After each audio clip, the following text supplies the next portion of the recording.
Okay, den er svær, for der er virkelig mange. Klart nummer 1. En ny forebyggelsesplan for at forebygge børn og unges brug af alkohol og nikotinprodukter. 30 nye initiativer.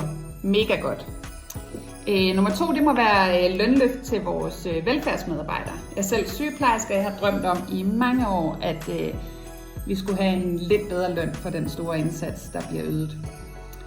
Så kan jeg nævne, mega vigtigt, seksualundervisning på gymnasierne. Det er også bare super god sag.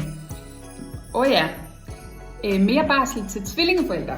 Jeg er selv tvillingemor. Jeg gad godt have haft 26 ugers ekstra barsel, dengang mine børn de var små. Så kan vi ikke komme udenom en psykiatriplan. Mega godt. Vi starter den her 10-års plan for psykiatrien, og vi starter med børn og unge. Bedre tilbud til dem lokalt, ude hvor de bor. Rigtig godt. Så har vi også loft for antallet af børn, der må være i klasserne i indskolingen. Det tror jeg bliver virkelig, virkelig godt for børnene derude. Og ikke mindst bedre fertilitetsbehandling, så bedre hjælp til barnløse forældre.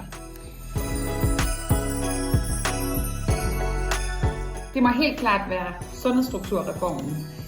Det bliver så spændende og skal til at prøve at lave en ny plan for vores sundhedsvæsen. Mega tiltrængt, mega stort, mega vigtigt.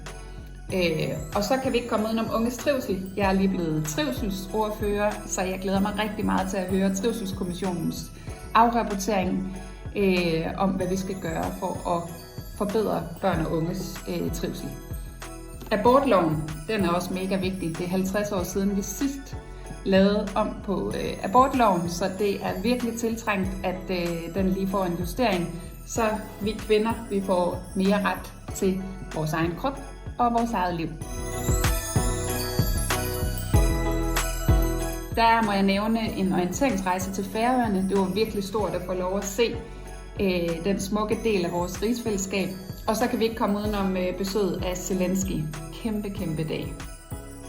Godt nytår!